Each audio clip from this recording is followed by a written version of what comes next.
किसी भी चीज को समझने से पहले उसकी परिभाषा समझना सबसे जरूरी हो जाता है। तो आइए पहले बेरोजगारी या अनएम्प्लॉयमेंट की डेफिनेशन को समझते हैं जो यूनिवर्सली एक्सेप्टेड है। अगर कोई व्यक्ति हफ्ते में कम से कम 1 घंटे के लिए भी नौकरी, दिहाड़ी, मजदूरी या फिर कुछ भी ऐसा कोई काम करता है जिससे उसकी कमाई होती है, तो उसे बेरोजगार नहीं माना जाता। कि 2023 में भारत में जितने बेरोजगार थे उनमें से 83% युवा थे। इतना ही नहीं, 2 दशक में बेरोजगारी में पढ़े लिखों की हिस्सेदारी लगभग दोगुनी हो गई है। आईएलओ की रिपोर्ट बताती है कि साल 2000 में बेरोजगारों में पढ़े लिखों की हिस्सेदारी 35.2% थी, जो 2022 में बढ़कर 65.7% हो गई।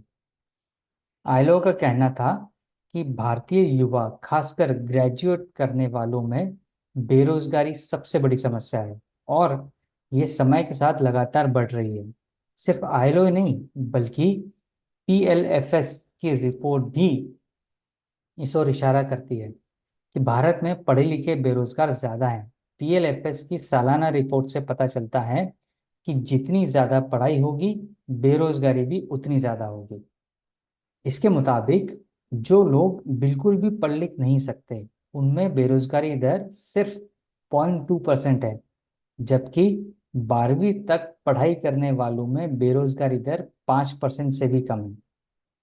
और डिप्लोमा, ग्रेजुएशन और पीजी या उससे ज्यादा पढ़ाई करने वालों में बेरोजगारी दर 12% से भी ज्यादा है।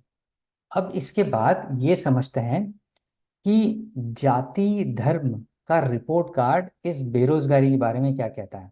2023-24 में हिंदुओं में बेरोजगारी दर 3.1%, मुस्लिमों में 3.2%, सिखों में 5.8% और ईसाइयों में 4.7% थी।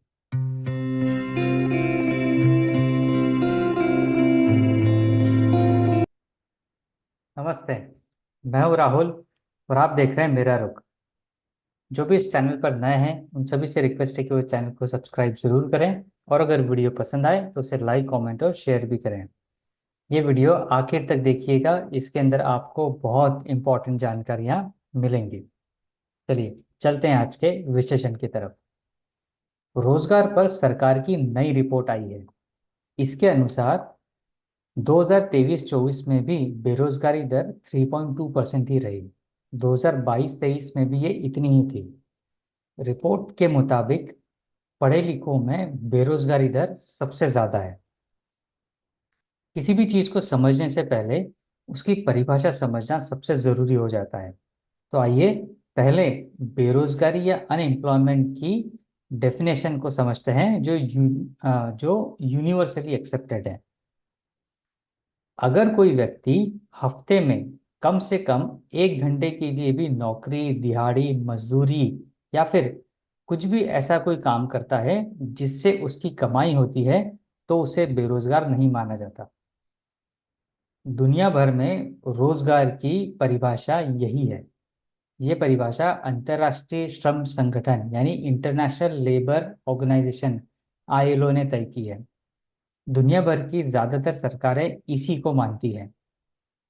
आईएलओ की तरफ से बनाई गई रोजगार की इस परिभाषा के आधार पर बेरोजगारी के आंकड़े निकाले जाते हैं और पता लगाया जाता है कि कितनी आबादी के पास रोजगार है।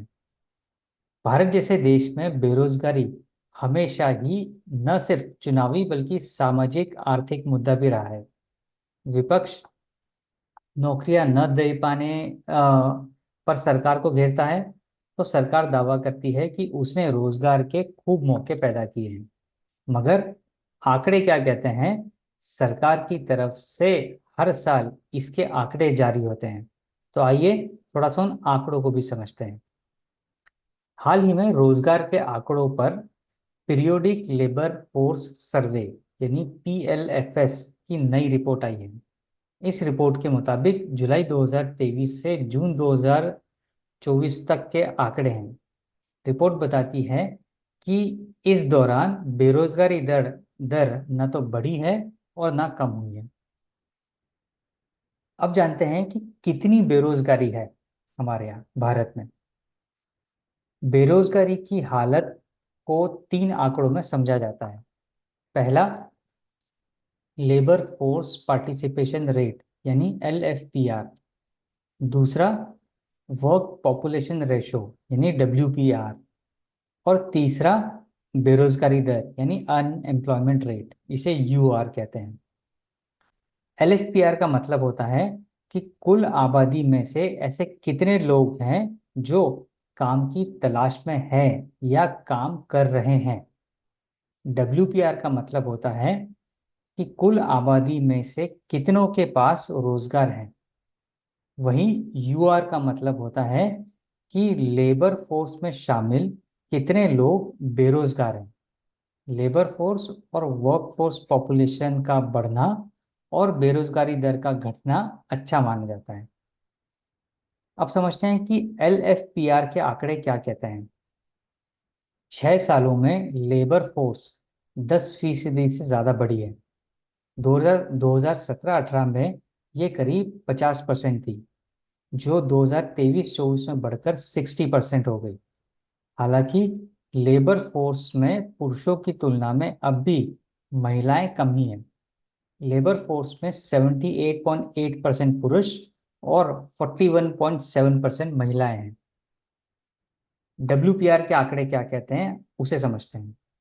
देश की कुल आबादी में से 58.2% के पास रोजगार है।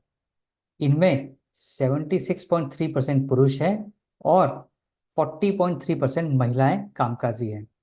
2022-23 में 56% आबादी के पास रोजगार था। एक साल में महिलाओं में यह दर 5% बढ़ी है। अब UR यानी अनएम्प्लॉयमेंट रेट के आंकड़े क्या कहते हैं वो समझते हैं। 2022-23 में भी बेरोजगारी दर 3.2% थी और 2023-24 में भी ये 3.2% ही रही। यानी न तो बेरोजगारी बढ़ी है और ना ही घटी है। 7 साल में बेरोजगारी दर घटकर आधी हो गई है। 2017-18 में देश में बेरोजगारी दर 6% थी। अभी जानने की कोशिश करते हैं कि जितनी ज्यादा पढ़ाई उतनी ज्यादा बेरोजगारी, यानी हमारे यहाँ पढ़े लिखे बेरोजगार ज्यादा हैं। कैसे, आइए इस बात को समझते हैं। हमारे देश में सबसे ज्यादा बेरोजगारी पढ़े लिखे युवाओं में है। हाल ही में ILO की रिपोर्ट आई थी जिसमें दावा किया गया था कि 2023 में भारत में जितने बेरोजगार थे उनमें से 83% युवा थे। इतना ही नहीं, 2 दशक में बेरोजगारी में पढ़े लिखों की हिस्सेदारी लगभग दोगुनी हो गई है। आईएलओ की रिपोर्ट बताती है कि साल 2000 में बेरोजगारों में पढ़े लिखों की हिस्सेदारी 35.2% थी, जो 2022 में बढ़कर 65.7% हो गई। आईएलओ का कहना था कि भारतीय युवा, खासकर ग्रेजुएट करने वालों में बेरोजगारी सबसे बड़ी समस्या है और ये समय के साथ लगातार बढ़ रही है। सिर्फ आईएलओ ही नहीं बल्कि PLFS की रिपोर्ट भी इस ओर इशारा करती है कि भारत में पढ़े लिखे बेरोजगार ज्यादा हैं। PLFS की सालाना रिपोर्ट से पता चलता है कि जितनी ज्यादा पढ़ाई होगी, बेरोजगारी भी उतनी ज्यादा होगी। इसके मुताबिक जो लोग बिल्कुल भी पढ़ लिख नहीं सकते उनमें बेरोजगारी दर सिर्फ 0.2% है, जबकि 12वीं तक पढ़ाई करने वालों में बेरोजगारी दर 5% से भी कम है। और डिप्लोमा, ग्रेजुएशन और PG या उससे ज़्यादा पढ़ाई करने वालों में बेरोजगारी दर 12% से भी ज़्यादा है।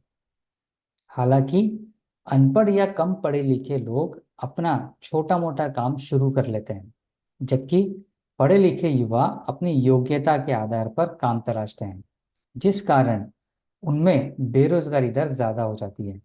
जबकि आईएलओ का दावा है कि भारत में नॉन फार्म सेक्टर में ऐसी नौकरियां पैदा ही नहीं हो रही है जहां पढ़े लिखे और ग्रेजुएट युवाओं को जॉब मिल सके।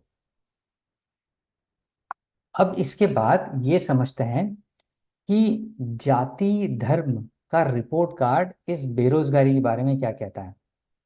जैसे हमारे यहाँ राजनीति में या देश में हमेशा जाति, धर्म, इनकी बात बहुत होती है कि कौन से समुदाय के लोग किस डिपार्टमेंट में ज़्यादा हैं, या किस जाति के लोग किस डिपार्टमेंट में हैं या नहीं है। तो आइए थोड़ा सा इसे भी समझते हैं कि जाति धर्म का रिपोर्ट कार्ड इस बेरोजगारी में क्या कहता है। रिपोर्ट बताती है कि देश में सबसे ज़्यादा बेरोजगारी दर सिख धर्म के लोगों को मानने वालों में है। 2023-24 में हिंदुओं में बेरोजगारी दर 3.1%, मुस्लिमों में 3.2%, सिखों में 5.8% और ईसाइयों में 4.7% थी। वहीं हिंदुओं की 45%, मुस्लिमों की 37%, सिखों की 42% और ईसाइयों की 45% आबादी कामकाजी है। हालांकि ट्रेंड बताता है कि मुस्लिमों में नौकरी करने वाले या काम की तलाश करने वालों की संख्या सबसे ज़्यादा बढ़ी है। 2022-23 में 32.5% मुस्लिम ऐसे थे जिनके पास या तो काम था या वो काम की तलाश में थे, जबकि 23-24 में ऐसे मुस्लिमों की संख्या 38% से ज़्यादा रही। इसी तरह अनुसूचित जाति यानी एसटी की 53% आबादी के पास कोई ना कोई काम था या फिर वो काम की तलाश में थे, जबकि अनुसूचित जाति यानी एससी के 45% और अन्य पिछड़ा वर्ग यानी ओबीसी के 44% लोगों के पास रोजगार था। वहीं सामान्य वर्ग से जुड़े 43% के पास ही नौकरियां थी। अब इस रिपोर्ट की चार बड़ी बातें कौन सी है, थोड़ा सा उसे जानने की कोशिश करते हैं। काम करने वाले कौन हैं? रिपोर्ट बताती है कि जितनी आबादी के पास काम था उसमें से 58.4% के पास खुद का काम था, जबकि 21.7% ही ऐसे थे जो रेगुलर सैलरी मिलती थी। वहीं दिहाड़ी मजदूर करने वाले 19.8% थे। दूसरी इंपॉर्टेंट चीज, क्या काम करते हैं? जितनों के पास काम है उनमें से 46% के पास खेती बाड़ी से जुड़े काम है। इसके बाद 12.2% लोग ट्रेड, होटल या रेस्टोरेंट से जुड़े हैं। वहीं 12% लोग कंस्ट्रक्शन से और 11.4% लोग मैन्युफैक्चरिंग सेक्टर में काम कर रहे हैं। कितने युवा बेरोजगार हैं? 15 से 29 साल के युवाओं में बेरोजगारी दर थोड़ी बढ़ी है। इस उम्र के युवाओं में बेरोजगारी दर 2022-23 में 10% थी, जो 2023-24 में बढ़कर 10.2% हो गई। शहरी इलाकों में 14.7% और ग्रामीण इलाकों में ये 8.5% थी। चौथा, कितना कमा रहे हैं लोग? जो खुद का काम कर रहे हैं उनकी महीने की औसत कमाई 12,685 रुपये है, जबकि नौकरी पेशा लोगों की औसत कमाई 20,095 रुपये है, जबकि दिहाड़ी मजदूर रोज औसतन 400 से ज्यादा रुपए कमा लेते हैं। तो ये था एक विश्लेषण जो कि अभी इन आंकड़ों के ऊपर आया है, पर इसमें एक महत्वपूर्ण बात है जो समझने वाली है। वो ये कि इसमें कहा गया है कि पढ़े लिखे युवाओं के पास रोजगार की कमी है। मेरा रुख ये कहता है कि पढ़े लिखे होने पर या ग्रेजुएट होने पर या पोस्ट ग्रेजुएट होने पर आप कोई भी डिग्री डिप्लोमा हासिल कर लें, उसके साथ में आपको जो इंडस्ट्री में ट्रेंड चल रहा है उस ट्रेंड के हिसाब से स्किल रेडी होना भी जरूरी है।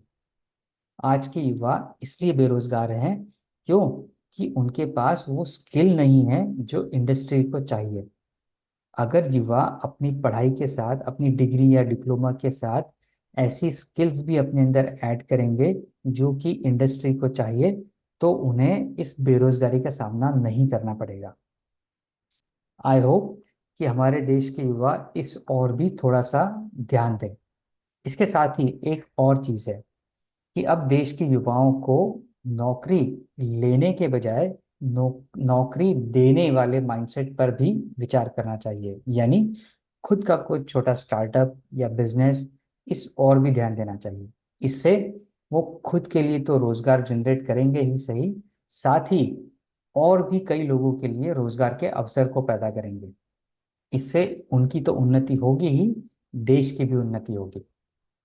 तो ये था आज का एक विश्लेषण। उम्मीद है आपको ये पसंद आया होगा, और अगर पसंद आया हो तो इसे लाइक, कमेंट और शेयर भी करें, और साथ ही चैनल को सब्सक्राइब भी करें। मिलेंगे आपसे अगले वीडियो में किसी और विषय, किसी और विशेषण के साथ। तब तक अपना और अपने अपनों का ख्याल रखिए। धन्यवाद।